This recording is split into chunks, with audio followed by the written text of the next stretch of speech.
A paz do Senhor, meus irmãos. Quando o povo de Israel sai do Egito, eles passam por todo o deserto, eles chegam num lugar que é este lugar aí, chamado Monte Sinai. Às vezes você vai ler na Bíblia, está escrito Sinai, ou em determinados textos vai falar Horebe, tá ok? Então Horebe e Sinai estão falando do local onde Deus deu a lei. Eu estou filmando aqui, né, para que você possa acompanhar.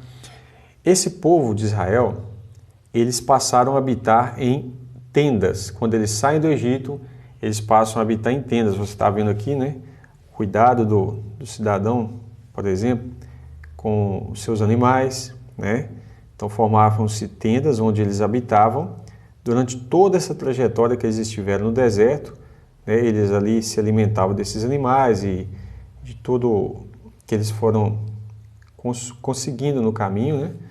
E você vai ver aqui, ó, que esse povo, eles sempre estavam em tendas. Como Abraão, Isaac e Jacó também habitaram em tendas, né? Aqui, ó, palmeiras, olha que coisa linda. Essa ilustração, né?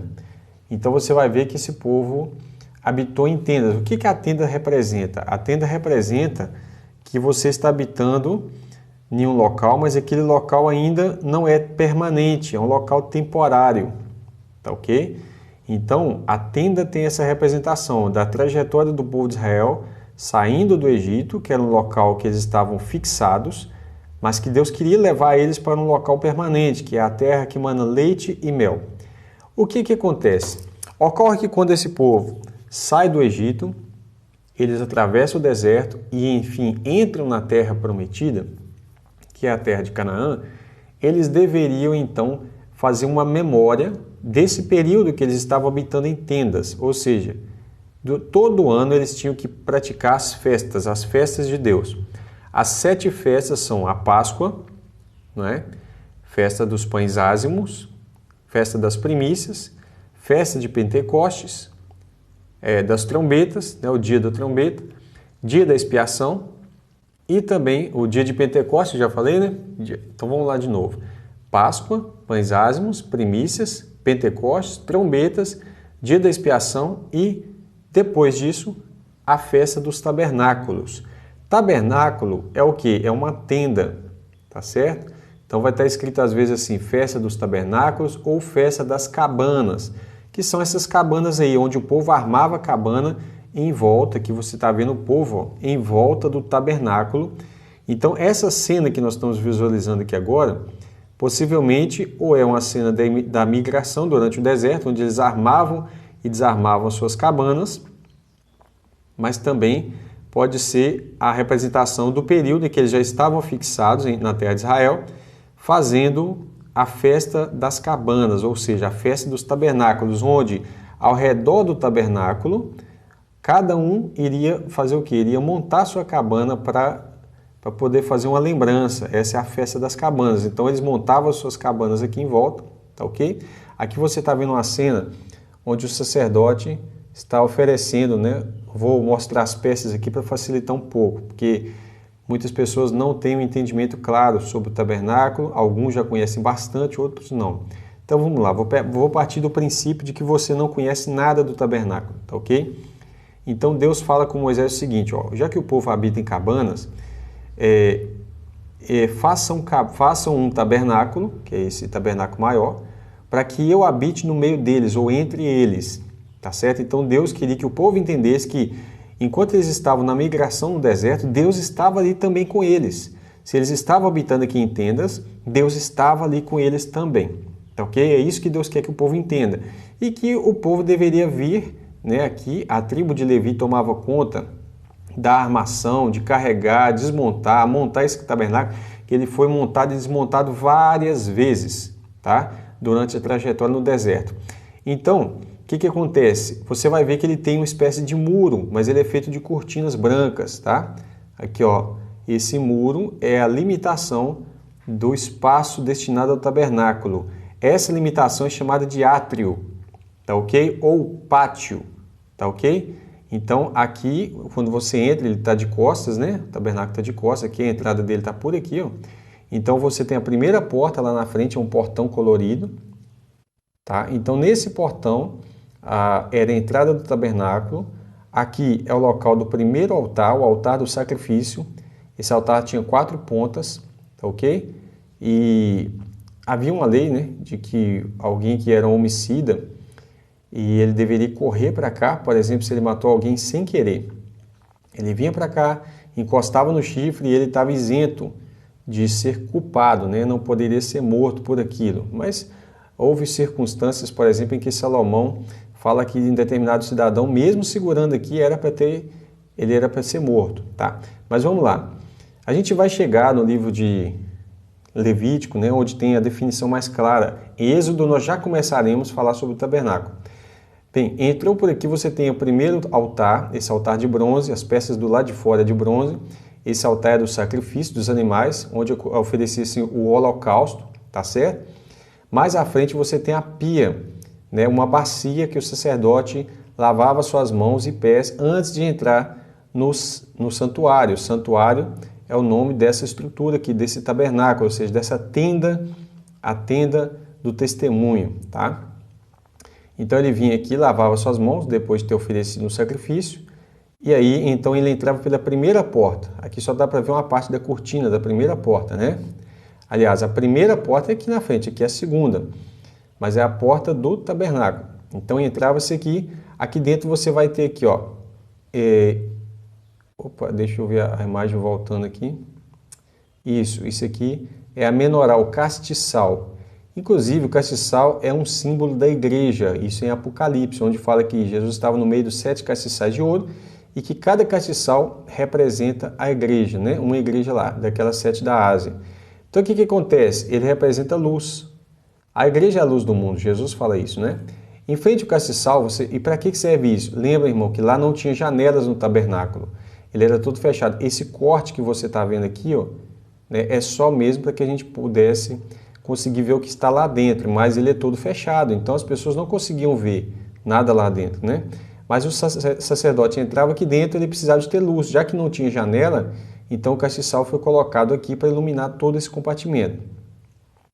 Em frente ao castiçal nós tínhamos uma mesa que aqui está vazia, mas na verdade ela tinha 2 pilhas de pães ázimos. Você tinha 6 pães de um lado e 6 pães do outro, né, representando as 12 tribos de Israel.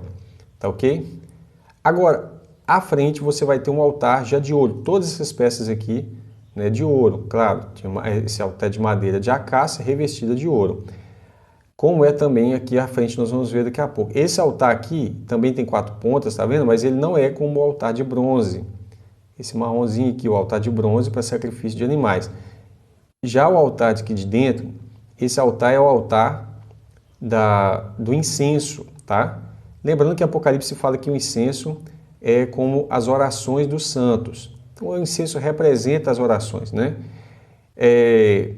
Esse altar de ouro fica atrás dessa cortina.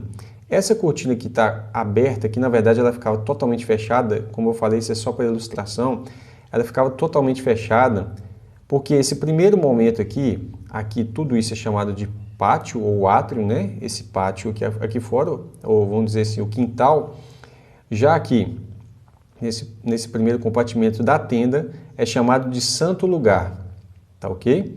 Só que passou da cortina para dentro, essa cortina é chamada de véu.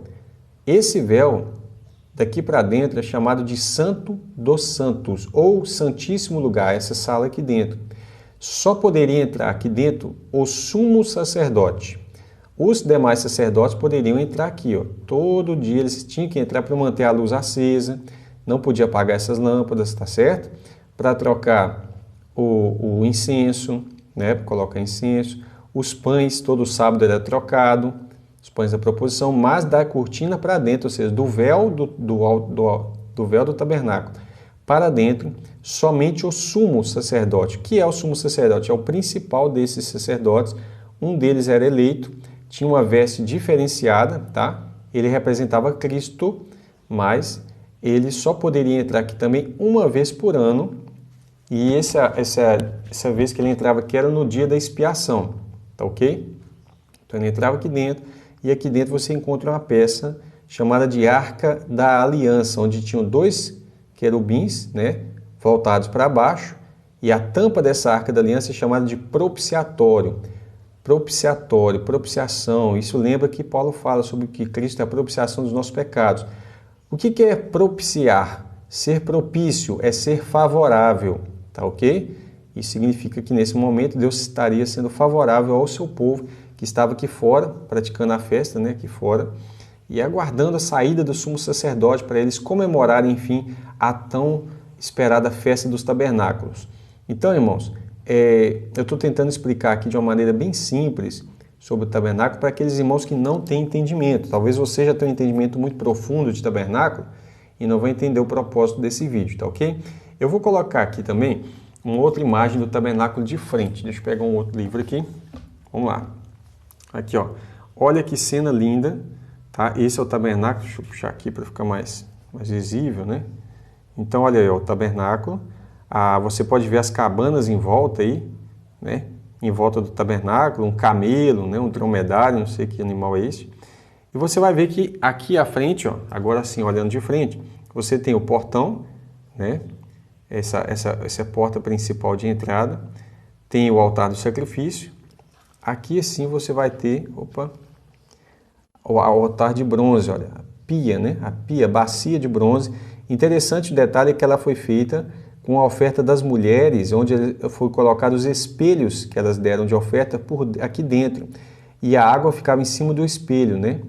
E isso tem um simbolismo muito interessante. Mas vamos lá. E aqui você tem as colunas do tabernáculo, onde segurava ele, né? Tá vendo que agora ele já está totalmente fechado. Ele era assim. O povo não conseguia ver o que estava lá dentro. E um detalhe interessante é que o tabernáculo ele era montado de dentro para fora, não de fora para dentro, como é uma construção comum. Tá ok? Esse é um detalhe importante.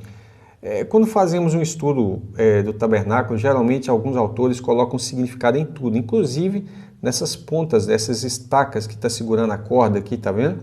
Alguns associam isso, por exemplo, com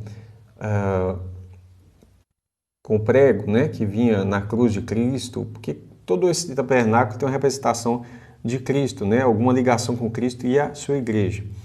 Mas vamos lá. Dito isso aqui, esse é o tabernáculo primeiro, né, que foi feito com Moisés no deserto.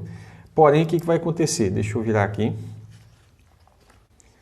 Aqui, ó, você tem uma figura do altar de bronze, está acontecendo um toque do shofar, né, as trombetas e tal, e um sacrifício está ocorrendo aqui. Deixa eu me virar aqui também. Essa é a planta do tabernáculo. Deixa eu ver se eu consigo uma posição boa aqui. Né? A planta do tabernáculo, como você já viu, o altar do sacrifício e a pia, a entrada, o lugar santo, os 7 braços do castiçal de ouro, né? O altar de incenso, o altar, aliás, a mesa do pão, o altar de incenso, o véu e a arca da aliança. Isso foi no primeiro momento. Olha aqui, roupa chique, deixa eu deixar aqui sim, do sumo sacerdote. Olha uma réplica da arca da aliança, tá?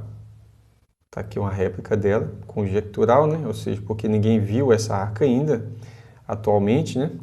E aqui você tem a roupa do sumo sacerdote. Olha que coisa mais linda, tá?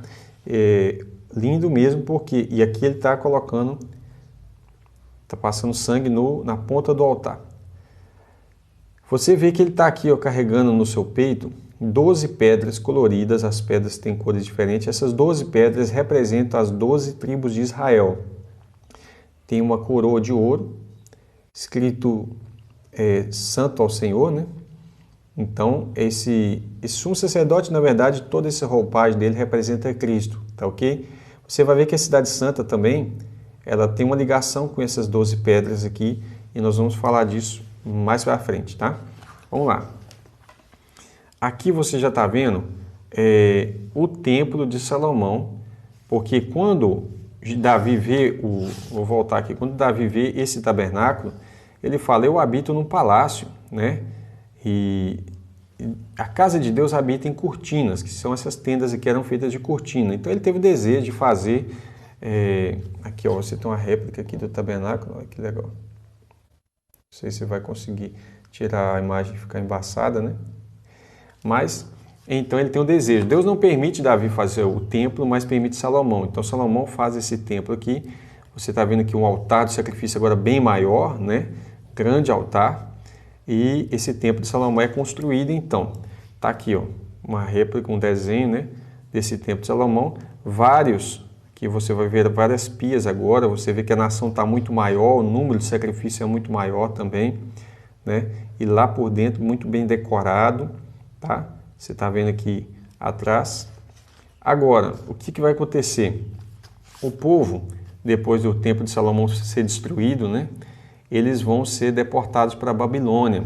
Então, lá na Babilônia, eles começam a fazer o seguinte, montar sinagogas. O que são sinagogas? A palavra sinagoga significa literalmente lugar de reunião. Então, a sinagoga é esse aqui, ó, por exemplo, tá? Então, aqui você tem tipo um púlpito, e púlpito você vê na Bíblia, Esdras falando sobre púlpito, né? E aqui era onde era ministrado. O povo começou a se reunir para falar da lei de Deus. E quando eles voltam da Babilônia, eles continuam com esse costume em vários lugares do mundo, inclusive em Israel. Então as sinagogas serviram de modelo para os cristãos também se reunirem em algum local determinado para estudar a Escritura, tá? Você vê que são chamados de salão, alguns chamam de templo, mas não é um templo, né? Porque templo só tem um em Jerusalém. Ainda que as pessoas dizem, mas eu vou no templo da minha igreja. Na verdade, não é um templo. Templo é só um. E já foi destruído. Então, toda vez que alguém fala templo, você precisa entender salão, tá ok? Um lugar de reunião. Aqui você tem, né, o templo de Salomão. Na verdade, esse aqui já é o templo de Herodes, né? Deixa eu pegar uma imagem muito linda dele aqui, ó. Olha para você ver, o templo de Herodes foi reconstrução do templo de Salomão ampliado, tá? Então você tem um muro aqui que é o atual, dizem ser o atual muro das lamentações em Israel, né? Só um pedaço, uma parte desse muro ficou e o templo está aqui, a parte principal dele. O templo literalmente está aqui dentro, tá? Então essa seria uma figura do templo de Herodes. Esse é o momento quando Cristo morre na cruz, né? O que acontece? O véu do templo, porque o véu já não estava no tabernáculo, lembra daquele véu? Deixa eu voltar aqui para você lembrar, né? Lembra desse véu aqui, ó? Ele vai se rasgar, mas não na tenda mais. Agora, já passado para o templo, então a Bíblia diz que quando Jesus morre, o véu do templo se rasgou de alto a baixo. Qual o significado de ele ter rasgado de alto a baixo? Quando ele é rasgado de cima para baixo, significa que não foi o homem que rasgou de baixo para cima, né? Mas é Deus rasgando esse véu de cima para baixo. Tá ok? Eu espero que você tenha gostado desse vídeo e que Deus te abençoe grandiosamente. Ore por nós, né? E informe seus amigos também sobre o curso bíblico online para que a gente tenha mais pessoas para acompanhar o canal aí e é uma bênção do Senhor. Deus abençoe a sua vida e eu peço que você ore por nós. Amém?